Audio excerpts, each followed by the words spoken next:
नमस्कार, sports talk के इस खास सेगमेंट में आप सभी का स्वागत है। आज हम बात करेंगे टीम इंडिया के दो ऐसे युवा विकेट कीपर्स के बारे में जिनके बारे में लगातार चर्चाओं का बाजार गर्म है कि आखिरकार किसको टीम में जगह मिलनी चाहिए, किसको टीम में जगह मिलनी नहीं चाहिए। एक खिलाड़ी जो लगातार पिछले कई महीनों से, कई सालों से और कई मैचेस से भारतीय टीम के लिए टी20 में विकेट कीपिंग कर रहा है, खेल रहा है, लेकिन जगह अभी तक भी पक्की नहीं हो पाई और ना जगह पक्की होने के बावजूद भी उसने इतने सारे मैचेस खेल लिए हैं जितने कई सारे क्रिकेटर्स अपने पूरे करियर में नहीं खेल पाए। वहीं अगर देखें तो संजू सैमसन एक ऐसा विकेट कीपर जिसके बारे में हमेशा चर्चा होती रही है, टैलेंटेड रहे हैं, लेकिन अभी तक उनको पूरे मौके नहीं मिले हैं। आज हम बात करेंगे ऋषभ पंत वर्सेस संजू सैमसन और फैसला आपके हाथों में होगा कि आप क्या सोचते हैं और किस खिलाड़ी को आप मौका देना चाहेंगे। और अगर आपको लगता है कि ये दोनों साथ में खेल सकते हैं किसी पोजीशन पर तो आप जरूर कमेंट करके बताइएगा। लेकिन इससे पहले कि आप कोई राय बनाएं, हम आपको कुछ आंकड़ों से रूबरू कराना चाहते हैं जहां पर हम आपको दोनों ही खिलाड़ियों के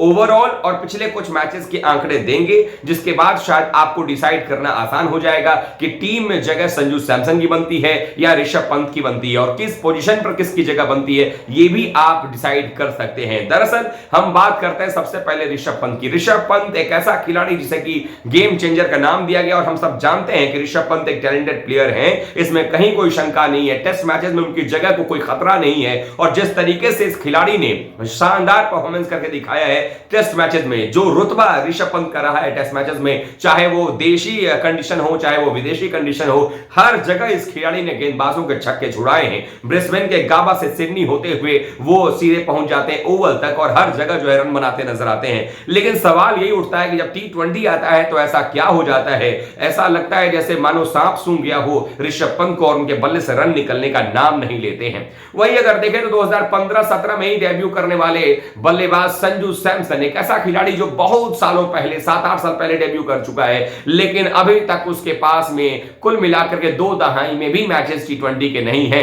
लेकिन सवालिया निशान हमेशा उसके ऊपर में खड़ा किया जाता है कि ये खिलाड़ी क्या कर रहा है, क्या नहीं कर रहा है, इस खिलाड़ी को क्यों टीम में लेकर के आना है, ये खिलाड़ी ऐसा है तो वैसा है। लेकिन वही सैमसन के जो फैंस है वो कहते हैं कि नहीं, सैमसन के साथ जो है नाइंसाफी हो रही है। तो आज चर्चा होगी इस बात की कि आखिरकार क्या किसी के साथ नाइंसाफी हुआ भी है या नहीं हुआ है, या किसी एक को ज्यादा मौके देने के चक्कर में अनजाने में ही सही नाइंसाफी हुई है।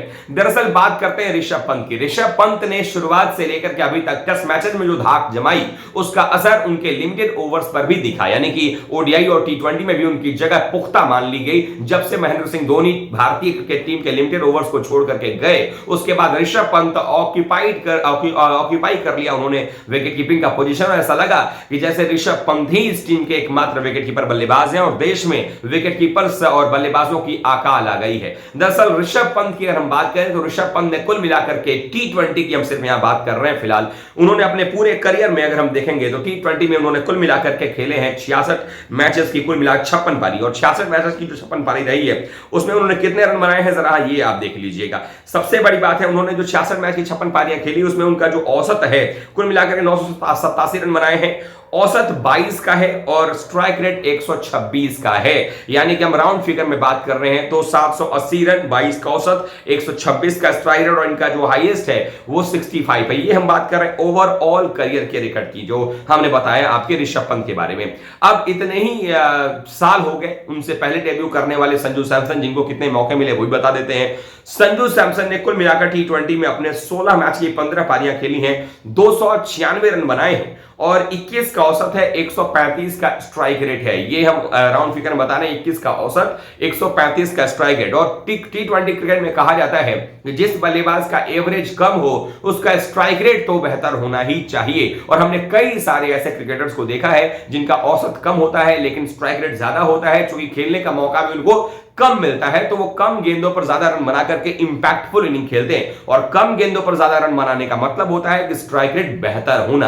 तो 16 मैचेस ही मिले हैं, उसमें 15 इनिंग बल्लेबाजी उन्होंने की है। ये आंकड़े हैं 7 साल में, तो 7-8 सालों में एक खिलाड़ी को 16 मैचेस मिले हैं और एक खिलाड़ी को 4 सालों में, यूं कहें कि 3-4 सालों में ही उसे 66 मैचेस दिए गए हैं। यानी कि सोचें जरा कि एक तरफ संजू भी शानदार विकेटकीपर बल्लेबाज हैं, पंत भी शानदार विकेटकीपर बल्लेबाज हैं, लेकिन पंत को इतने ज्यादा मौके, सैमसन को मौके कम क्यों? ये जवाब मुझे नहीं देना है, ये जवाब टीम मैनेजमेंट को देना है, ये जवाब आपको अपने मन में ढूंढना है और आप सब खुद ही जरा ढूंढ करके बताइएगा। लेकिन आश्चर्य तब होता है जब हम आखिरी के 5 T20 यानी कि ये 5 क्या मतलब कि 2022 के मैचेस की बात कर लें, 2022 में जो मैचेस दोनों बल्लेबाजों ने खेले हैं उसमें अगर हम आंकड़े पर जाते हैं तो आपको और शॉक लगने वाला है। जी हां, 2022 में संजू सैमसन ने खेले हैं 5 पारियां, जबकि 20 पारियां खेली हैं ऋषभ पंत ने, यानी 4 गुना ज्यादा पारी मिला है 2022 में यहां पर ऋषभ पंत को T20 मैच में।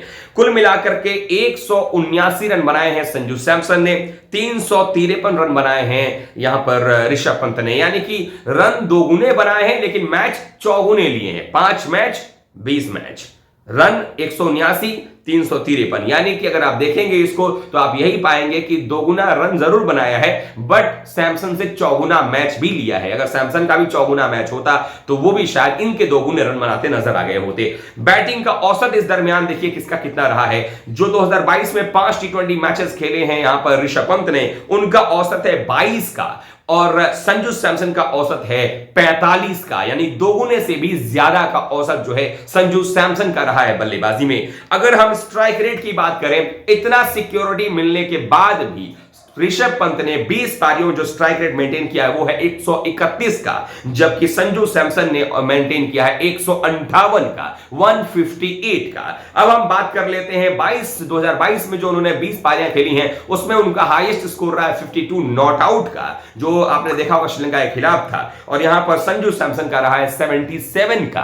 तो यह दिखाता हुआ कि 2022 के आंकड़े में अगर हम ताजा तरीन आए, जब सैमसन को थोड़ा मौका मिलना शुरू हुआ है तो सैमसन किस तरीके से भारी पड़ रहे हैं ऋषभ पंत के ऊपर में, और इसके बावजूद भी सवाल उठाए जा रहे हैं कि ऋषभ पंत क्यों बाहर होने चाहिए, सैमसन क्यों अंदर होने चाहिए। लेकिन हमारा यह मतलब नहीं है, ना हमारा यह मोटो है कि संजू सैमसन बाहर होने चाहिए या ऋषभ पंत अंदर होने चाहिए, ऋषभ पंत बाहर होने चाहिए, संजू सैमसन अंदर होने चाहिए। हमने सब कुछ आंकड़े से आपको बता दिया, हमने आप पर छोड़ दिया, चूंकि हालिया दिनों में खूब सारा बवाल मचा हुआ है, मार्केट गर्म है इस चीज को लेकर, कौन अंदर कौन बाहर होना चाहिए। अब आप हमारे इन आंकड़ों को देख लीजिए, जो कि प्रत्यक्ष प्रमाण की आवश्यकता नहीं होती है, दोनों सेम काइंड ऑफ कैलिबर के बल्लेबाज हैं, तो इसमें यह भी नहीं है कि इंपैक्टफुल इनिंग का और होना ना होना, आप खुद तय कर लीजिए कि किस तरीके से इन दोनों में खिलाड़ियों के बीच में कितना बड़ा अंतर है और किसको आना चाहिए। अब चलते चलते आपको ये भी बता दें कि हार्दिक पांड्या ने भी जो एक बड़ा बयान दिया मैच के बाद, उन्होंने कहा कि मुझे बड़ा बुरा लगता है संजू सैमसन के लिए कि उनको भी मौका नहीं मिला, बट मेरे मन में था कि उनको खेलना था